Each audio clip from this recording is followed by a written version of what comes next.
इस वीडियो में बात करेंगे रेनबो की। इंद्रधनुष जिसको हम कहते हैं, शायद ही इससे कोई खूबसूरत फिनोमिना लाइट का हमने देखा हो। सबने देखा होगा बारिश के दिनों में, बारिश होने के बाद या हल्की फुहारें गिर रही हों और हमारी पीठ के पीछे सूरज हो और हमारी आँखों के सामने बारिश हो रही हो या होके हटी हो, तो हमें आकाश में एक डिस्क की फॉर्म में 7 कलर्स ऑफ लाइट नज़र आते हैं। सबसे ऊपर हमें रेड नज़र आता है, सबसे नीचे वॉयलेट, और धनुष के आकार का, एक बो के आकार का, है ना, या डिस्क टाइप, एक रिंग टाइप चीज़ हमें कलरफुल नज़र आती है आकाश में। उसको हम क्या बोलते हैं? रेनबो। हिंदी में उसको हम इंद्रधनुष बोलते हैं।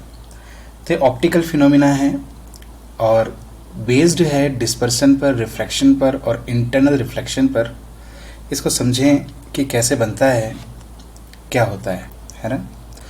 तो सबसे पहली बात तो हमें समझना चाहिए कि रेनबो तब बनता है कि जैसे ऑब्जर्वर है तो इसके सामने की तरफ तो बारिश होती हो,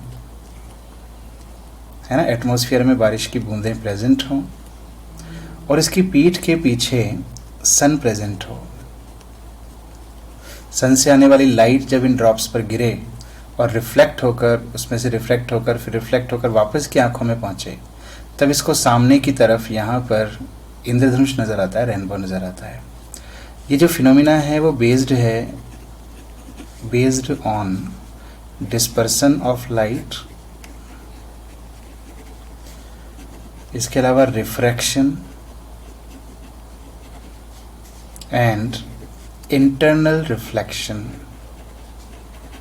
इंटरनल रिफ्लेक्शन, ध्यान दें, मैंने टोटल इंटरनल रिफ्लेक्शन नहीं कहा है, जस्ट इंटरनल रिफ्लेक्शन। जरूरी नहीं टोटल इंटरनल रिफ्लेक्शन हो। इन तीन फिनोमिना का मिक्स फिनोमिना है ये, विच इज़ कॉल्ड रेनबो। अब समझें कि ये होता कैसे है। देखो, मान लो कि बारिश की एक बूंद है, ये एक वाटर ड्रॉप है इस तरह से, और इस पर वाइट लाइट रे इंसिडेंट हो रही है। वाइट लाइट की डायरेक्शन कुछ भी हो सकती है, इस तरह से आ रही हो वाइट लाइट्स, या इस तरह से इंसिडेंट हो रही हो, है ना। कोई एक डायरेक्शन तो हमें बनानी ही पड़ेगी। जैसे कि एक लाइट रे यहाँ पर आए, इस जगह इंसिडेंट हो। यहाँ पर अगर नॉर्मल ड्रॉ करें तो आप जानते हैं स्फेरिकल सरफेस के लिए नॉर्मल रेडियस ही होती है, ये नॉर्मल हो जाएगा। अब हम जानते हैं कि यहाँ पर क्योंकि डेंसर मीडियम में एंटर कर रही है लाइट, पहली बात तो वाइट लाइट है, इसमें 7 कलर्स प्रेजेंट हैं, विबग्योर। अब ये क्योंकि डेंसर मीडियम में एंटर कर रही है तो इसका रिफ्रैक्शन होना चाहिए और ये नॉर्मल की तरफ, टुवर्ड्स द नॉर्मल बेंड हो जानी चाहिए। बट सीखा है हमने कि रेड लाइट जो है वो उतनी बेंड नहीं होती, वॉयलेट लाइट जो है वो कंपैरेटिवली ज़्यादा बेंड हो जाती है, इस तरह से, ठीक है। जब ये लाइट रिफ्रैक्ट होकर यहाँ पहुँचती हैं, पहली बात तो एक कलर की स्प्लिटिंग हो चुकी है, यानी कि डिस्पर्सन हो चुका है। अब ये डिस्पर्स्ड लाइट, ये डिफरेंट कलर्स ऑफ लाइट जब इस सरफेस पर पहुंचते हैं तो डेंसर से रेयरर में जाते हैं, और जब डेंसर से रेयरर में जाते हैं तो आप जानते हैं कि इनका पार्शियली रिफ्रैक्शन होता है और पार्शियली रिफ्लेक्शन होता है। तो कुछ लाइट इस वाटर को क्रॉस करके वापस एयर में चली जाती है, रिफ्रैक्शन हो जाता है, मगर कुछ लाइट वापस भी लौटती है, यानी कि इसका इंटरनल रिफ्लेक्शन भी होता है। तो वापस लौट कर ये लाइट इस तरह से, मान लीजिए ये रेड लाइट इंटरनली रिफ्लेक्ट हो गई और वॉयलेट लाइट जो है वो रिफ्लेक्ट होकर यहाँ पर इंसिडेंट हुई। अब फिर से डेंसर से रेयरर में जाती हैं तो इनका एक बार फिर रिफ्लेक्शन होता है और नॉर्मल से दूर हट जाती हैं। तो इस तरह से इनका रिफ्लेक्शन फिर से होता है। ये वॉयलेट लाइट हमारे आ गई और ये रेड लाइट आ गई, इस तरह से। तो आप देख रहे हैं कि डिफरेंट कलर्स का जो डेविएशन है वो डिफरेंट अमाउंट में होता है। 3 फिनोमिना यहाँ पर हुए हैं। डिस्पर्सन हुआ है क्योंकि वाइट लाइट जो है वो डिफरेंट कलर में स्प्लिट हो गई है। रिफ्रैक्शन हुआ है यहाँ पर भी और यहाँ पर भी, 2 बार रिफ्रैक्शन हुआ है। इस जगह पर हुआ है इंटरनल रिफ्लेक्शन। मैंने टोटल नहीं लिखा है, ऐसा ज़रूरी नहीं है, मैंने ये नहीं कहा है कि लाइट को टोटली रिफ्लेक्ट होना चाहिए अंदर की तरफ, कुछ पार्ट उसका बाहर भी जा सकता है, जस्ट हम इसको कहेंगे इंटरनल रिफ्लेक्शन। तो इस तरह से ये तीनों फिनोमिना इसमें बारी बारी से होते हैं। अब होता क्या है कि ये जब लाइट, वाइट लाइट रेज गिरती हैं तो वाइट लाइट रे इस पॉइंट पर भी गिर रही होगी और इस पॉइंट पर भी गिर रही होगी और इस पॉइंट पर भी गिर रही होगी। इन सभी पॉइंट्स के लिए एंगल ऑफ इंसिडेंस जो है यहाँ पर वो डिफरेंट डिफरेंट होते हैं, और एंगल ऑफ इंसिडेंस डिफरेंट होने के कारण एंगल ऑफ डेविएशन भी डिफरेंट होते हैं। जैसे तुम इमेजिन करो एक वो लाइट रे जो इसके डायमीटर के अकॉर्डिंग आ रही हो, डायमीटर के अलोंग आ रही हो, तो यहाँ से टकराकर वापस इसी डायरेक्शन में लौट जाएगी, तो इसका डेविएशन एंगल जो हो जाएगा वो मैक्सिमम होगा 180 डिग्री। और बाकी की रेज के लिए डिफरेंट एंगल ऑफ इंसिडेंस के लिए डेविएशन जो होंगे वो डिफरेंट होंगे। कोई ऐसी रे भी होगी जिसके लिए डेल्टा जो है वो मिनिमम होगा, है ना, सबके लिए डेल्टा एंगल ऑफ डेविएशन अलग अलग होगा। मगर ऐसा प्रूफ किया जा सकता है, ऐसा देखा जा सकता है कि एक particular angle, minimum angle of deviation के आसपास ही किसी भी कलर की मैक्सिमम इंटेंसिटी मिलती है। समझे थोड़ा सा मैं क्या कह रहा हूँ। जैसे अगर हम वॉयलेट कलर की बात करें, है ना, वॉयलेट कलर की बात करें तो ये वाली लाइट रे जो है वो किसी अलग डायरेक्शन में निकल रही होगी, ये लाइट रे इसका वॉयलेट अलग डायरेक्शन में निकल रहा होगा, पर इस वॉयलेट कलर की जो इंटेंसिटी है वो मैक्सिमम हमें एक पर्टिकुलर डायरेक्शन में मिलेगी और वो मिनिमम डेविएशन के आसपास इंटेंस हो जाएगा वॉयलेट कलर। ठीक है, तो एक पर्टिकुलर एंगल पर हमें वॉयलेट की इंटेंसिटी मैक्सिमम मिलेगी। जैसे मान लीजिए कि ये वो डायरेक्शन है जिसमें वॉयलेट की मैक्सिमम इंटेंसिटी हमें मिल रही है, मैक्सिमम इंटेंसिटी। तो मैं ये नहीं कह रहा हूं कि इस डायरेक्शन में वॉयलेट नहीं आ रहा है, इस डायरेक्शन में वॉयलेट नहीं आ रहा है और सिर्फ इसी डायरेक्शन में आ रहा है, नहीं। मैं कह रहा हूं कि इस पर्टिकुलर डायरेक्शन में वॉयलेट की इंटेंसिटी हमें मैक्सिमम मिलती है। ये एंगल कितना होगा जिसमें मैक्सिमम इंटेंसिटी है, ये डिपेंड करता है कलर कौन से की बात कर रहे हैं। जैसे वॉयलेट कलर के लिए जो मैक्सिमम इंटेंसिटी है ये हमें मिलती है 40 डिग्री पर, 40 डिग्री पर वॉयलेट के लिए, वॉयलेट कलर, इसके लिए जो मैक्सिमम इंटेंसिटी है वो हमें 40 डिग्री पर मिलती है, जबकि रेड लाइट पर हमें 42 पर मिलती है। यानी कि हमें बाहर आते हुए जब ये कलर नज़र आते हैं तो कुछ इस तरह से सिचुएशन होती है, जैसे वाटर ड्रॉप है और इस पर एक लाइट रे इंसिडेंट हुई है, डिस्पर्स होने के कारण कलर स्प्लिट हो गए हैं, ये रेड, ये वॉयलेट, इंटरनल रिफ्लेक्शन हुआ है, तो रेड इस तरह से इंटरनली रिफ्लेक्ट होकर और फिर वापस रिफ्लेक्ट होकर इस डायरेक्शन में निकल गया है, और वॉयलेट कलर जो है यहाँ से इंटरनली रिफ्लेक्ट हुआ और इस तरह से किसी डायरेक्शन में वो बाहर निकल जाता है।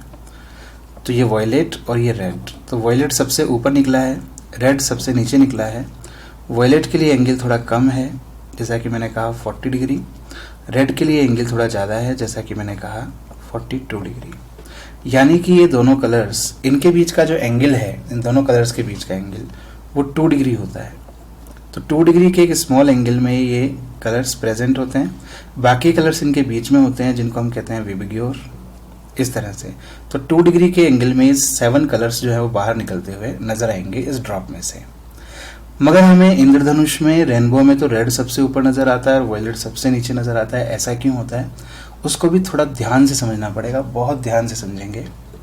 मान लीजिए ये है ऑब्जर्वर की आंख, ठीक है, यहां पर मान लें इस डायरेक्शन में लाइट रेज आ रही हैं, इस डायरेक्शन में लाइट रेज आ रही हैं, इस तरह से ये वाइट लाइट रेज हैं, इस डायरेक्शन में आ रही हैं, और इन्हीं रेज के पैरेलल मैं एक ऐसी लाइन ड्रॉ करता हूं जो इस ऑब्जर्वर की आंख से पास होती है, इस तरह से, ठीक है ना।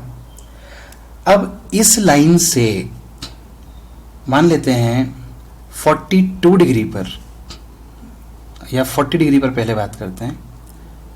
मान लेते हैं कि ये जो लाइन है ये एंगल बना रही है इस लाइन से 40 डिग्री। इस 40 डिग्री पर एक वाटर ड्रॉप यहां पर प्रेजेंट होगी इस तरह से, और इस पर जब लाइट रेज गिरेंगी, है ना, इस पर इंसिडेंट होंगी, तो इंसिडेंट होने के बाद वॉयलेट तो निकलेगा 40 डिग्री पर और रेड निकलेगा 42 पर।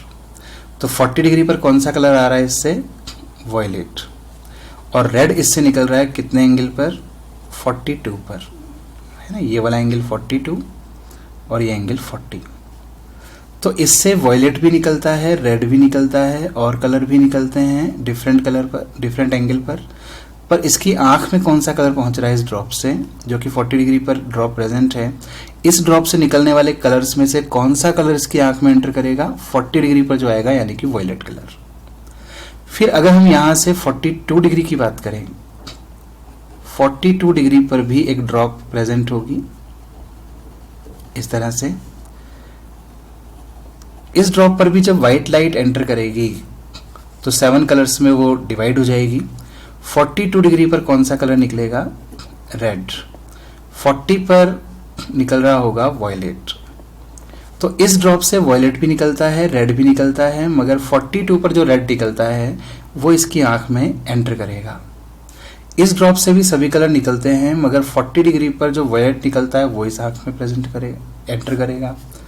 तो इस ड्रॉप से तो वॉयलेट कलर एंटर कर रहा है आंख में, और इस ड्रॉप से रेड कलर एंटर कर रहा है, और इन दोनों ड्रॉप्स के बीच में और भी कई ड्रॉप्स होंगी, उनसे डिफरेंट कलर्स एंटर करेंगे इसकी आंख में।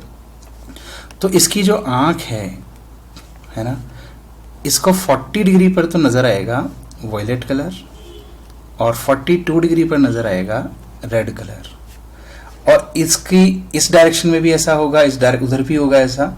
सभी डायरेक्शंस में इस 2 डिग्री के एंगल में इसको 7 कलर्स नजर आएंगे, जिसमें सबसे ऊपर रेड होगा और सबसे नीचे वॉयलेट होगा। तो एक आर्क की फॉर्म में इसको चारों तरफ इस तरह से 7 कलर्स फैले हुए नजर आएंगे, जिसमें रेड सबसे ऊपर होगा, वॉयलेट सबसे नीचे, और इनके बीच में बाकी के कलर्स होंगे। तो इस कारण से इसको ये रेनबो नजर आएगा। इस रेनबो को कहा जाता है प्राइमरी रेनबो। Primary rainbow. मगर कई बार इस प्राइमरी रेनबो के साथ साथ एक दूसरा रेनबो भी हमें नजर आता है, जिसको हम कहते हैं सेकेंडरी रेनबो। वो कुछ बातों में इससे डिफरेंट होता है। वो क्यों होता है, कैसे बनता है? जैसे हमने यहाँ पर समझा कि 40 और 42 पर 2 कलर्स निकलते हैं। कई बार ऐसा भी होता है कि जैसे वाटर ड्रॉप है, ठीक है भाई, और इस पर कोई वाइट लाइट रे एंटर कर रही है।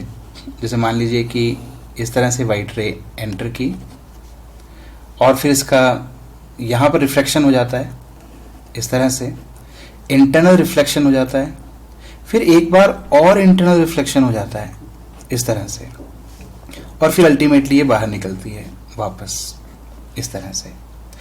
तो यहाँ पर तो क्या हो रहा था, यहाँ पर एक ही इंटरनल रिफ्लेक्शन हुआ था, मगर यहाँ पर 2 इंटरनल रिफ्लेक्शन हुए हैं और 2 रिफ्लेक्शन हुए हैं।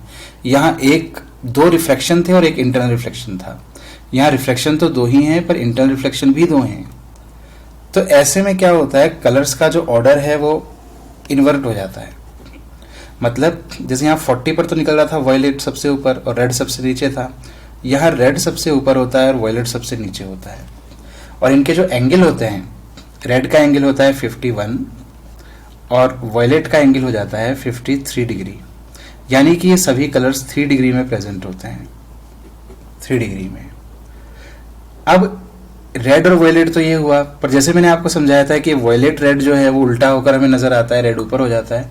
इसमें ऑर्डर उल्टा हो जाएगा, इसमें सबसे ऊपर कौन नजर आना चाहिए, वॉयलेट, और सबसे नीचे रेड, और ये सभी कलर्स हमें 3 डिग्री के एंगल में नजर आते हैं। एक और बात खास इसमें डिफरेंट हो जाती है कि 2 इंटरनल रिफ्लेक्शन के कारण, क्योंकि यहाँ भी रिफ्लेक्शन में कुछ इंटेंसिटी बाहर चली जाएगी, यहाँ भी बाहर चली जाएगी, तो ये थोड़ा फेंटर होता है, इसकी इंटेंसिटी थोड़ी सी कम होती है प्राइमरी रेनबो के कंपैरिजन में। तो थोड़ा सी हमें सेकेंडरी रेनबो को भी ध्यान रखना चाहिए।